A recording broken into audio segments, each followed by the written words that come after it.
Good morning, everyone. It's Julia from Crosspatch on a cold, drizzly, whizzly Welsh summer's day, and the power keeps going off. So I'm hoping that I can get this video done quickly, because this weekend I'm doing Facebook Live, and I'll be showing these in my Facebook Live. And those of you that have got a couple of the Christmassy ones already might like to see how I put it together. So I've now made a summery version, and I'll probably make an autumny one as well. But this is the pattern, so I've updated the pattern so that you've got a summer version and a Christmas version, and you've got the appropriate stitcheries that go with it. So you've got, on the summery one, you've got pretty flowers. If I bring it a bit closer to the camera so you can see them a bit closer, and that's the border.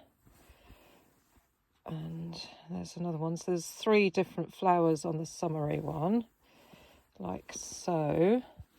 And then on the Christmassy one, you've got Mr. Snowman.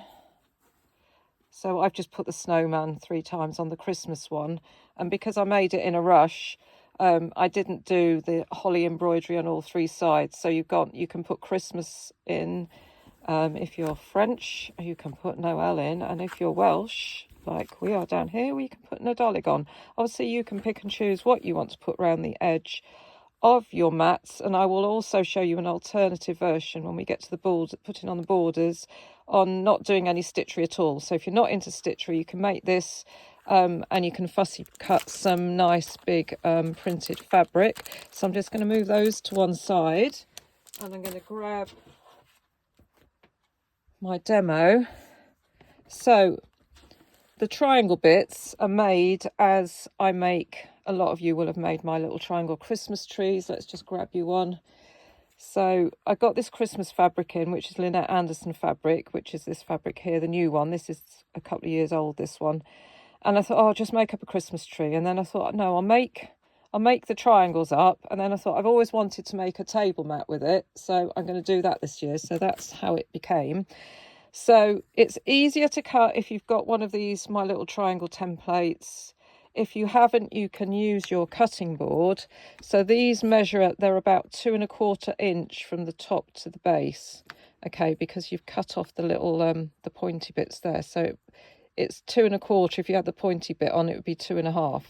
So I just cut a strip of 2 1/4 inch fabric, and you can just use the 60-degree markings on your mat, and you just angle your ruler against that and go along a strip of fabric and cut out your triangles.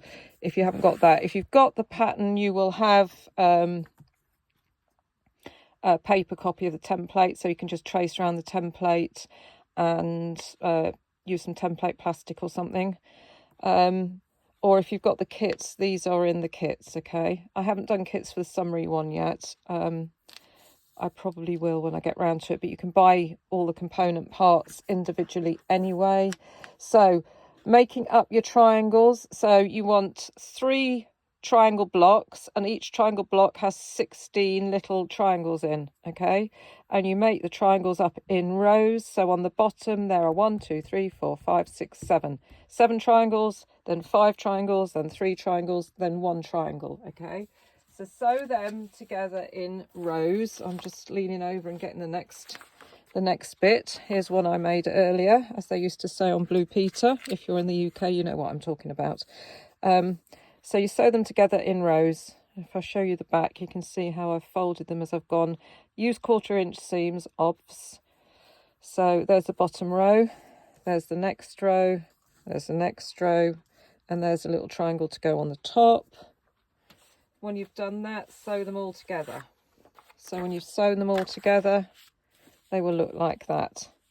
So once you've got this, these measure, I think they're roughly about 9 inches along the edge. Just use that as a template for your linen triangles, okay?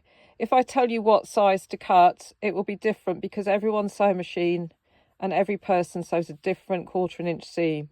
I've sewn this on my Dukey. If I sewed this on the Benina, it would be slightly bigger, okay? So I use this as a template to cut my linen pieces. So I'll just grab my linen and I'll put that on the linen, and I'll cut 3 pieces around that. Okay, so once you've got your 3 pieces of linen, you can then trace your stitchery. So it's easier if you've got a light box.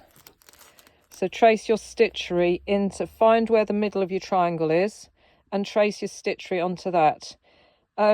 You can wait to the end to stitch this, because I did all mine in a rush. I was trying to do it for the 2 weeks ago for my last Facebook Live. So I put the whole thing together, and then I traced the stitchery on the middle bits. Then I put the whole thing together, and then I traced the stitchery on the outer linen bits when I put the mat together. You can trace them on before, but I just found it easier to locate where the middle is to put your design in once you've sewn these strips on. Okay. I also stitched it after. Once I'd put it together, I fused this to some H640 wadding, and then I stitched it. Okay. It's up to you whether you stitch them before or afterwards. It really doesn't matter. On this one, I stitched the snowmen first and then put it together, and then I did that stitchery when I put the wadding on. On this one, I did the same actually, and then I stitched all the outer ones when I'd fused it to wadding. Okay, so she says, checking the camera on the floor. The alternative, if you don't want to be doing stitching, here's some pretty fabric we've just had in. Memory Lane, Moda, Brenda Riddle. Make up your triangles and then fussy cut the big print. All Moda ranges come with a big print, so this is the big print in it. I picked out the white one. You can just fussy cut a big print, and instead of having the linen on the outside, I'll put a picture up when I finish this. Instead of having linen and stitchery on the outside, I will use what's left of this piece of big print that I cut up to do as the outer border, or I might use a different colour, I don't know yet, but I'll use one of these as the outer border. Then there's no stitching involved, because some people don't like stitching. So when you're putting your outer borders on, the first outer border on your mat is 1.5 inches.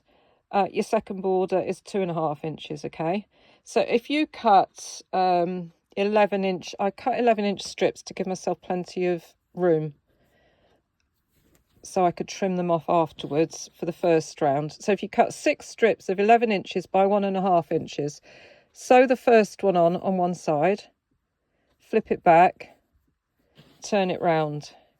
Get your next strip, put it across, stitch it all the way across. Then you can cut that bit off there. You can flip that bit back there, finger press it, grab a ruler, and put your ruler on that side, and then trim that bit off so it's level with that side. Okay, and then you just keep going all the way around. And then with the linen, do the same, but you want your linen strips to be about, I did them 14 inches long, just to make sure I had plenty. And you just put them on exactly the same way, but start again, make sure you start on the same side as you started your first seam. Okay, so put your next linen strip will go on there, and then go all the way around. When you've finished putting your borders on, that's when you fuse it to your H640. So as I was saying earlier, that's when I did the stitchery. I'd already done the stitchery on the middle bits, but I did the stitchery on these outer bits. I traced them on just before I fused them to the H640. Then I fused the whole thing to H640. Okay. I decided not to put binding on them. I wanted to put lace trim around the edge. So on that one, I've used one of the fabrics in the range on the back, and I think this one I've just used some Makawa linen texture red on the back. So you can see, apart from all the bits that I've picked up off my table, you can see where I've quilted it as well afterwards. But anyway, if you cut your backing a bit bigger than the whole front of your mat, you're just going to put the backing on top, right sides together, turn it inside, right sides out, and leave a gap in one of the edges. I can't even see where the edge is in one of these, where the gap is in one of these. Anyway, you'll leave a gap of about 6 inches, I would say, in one side to turn it right sides out, and then I always say my patterns slip stitch the gap closed. In reality, I never do, because I just top stitch it really close to the edge afterwards. So I top stitch the edges and I put the lace on at the same time. Okay, so I'm just going to grab a piece of lace. Hang on 1 second. Right, here's the lace. So start, when you're putting the lace on, fold over the edge of the lace and start on one edge. Let's see if I can see where I started this one. There, that must be where I started. And then you'll place that under the edge of the mat. So fold it over, place it under the edge of the mat and just top stitch 1/8 of an inch from the edge. Okay, when you get to the corner, just pinch it together, fold it round, lift your needle up out of the machine, pinch it, fold it round, and just keep on top stitching all the way around. And then when you get to the other end, just fold the other end under and just hand stitch it in place underneath to finish. So I did that beigey lace on that one and the creamier lace on that one. So they're really simple mats to make. Just get your 2.5 inch triangle, which becomes 2.25 inches when you chop the ends off. 16 of each for each one of these, and then your linen. So the amount of linen I used, I've got some 54-inch wide linen and I needed a long quarter of linen. So I cut off the triangles and then I cut the rest into strips of 2.5 inches wide and cut off 14 inches long. And then for the coloured border, 2 strips of 1.5 inch wide by width of fabric, and you'll need 6 pieces of 11 inches wide. The first piece doesn't really need to be 11 inches, it needs to be just over 9. But all the rest you need the extra, just so you make sure you've got enough as you go around. That's how you make that. So I'll just do you a sneak peek now of the other stuff I've been doing this week. So you might have seen the picture of this. So this is actually just a whole stitchery panel. There's no piecing, no nothing. It's just one whole panel. Printed stitcheries on these parts that I've just stitched using some Valdani thread, the M43 I think it is, the red. You can see on the back where I've quilted, and then I've just quilted around it, so you can see how I've quilted it on the back.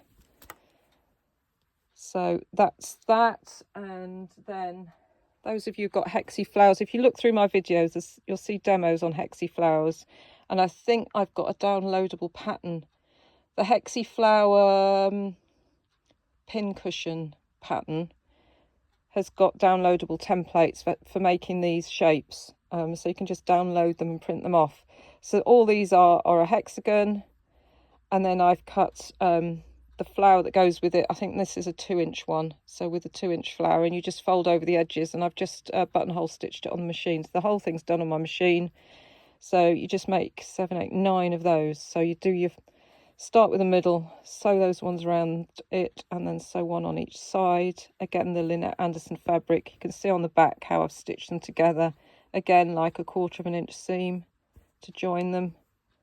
And I used a fat 1/8 pack for this, which I've now sold out of, but you can get the charm packs still, and you can fussy cut your charm pack pictures to make something like that ready for Christmas. Okay, so that's it for today. Sunday there'll be a Facebook Live. So Sunday I'll upload it here late Sunday morning. Okay, thanks for watching. Bye.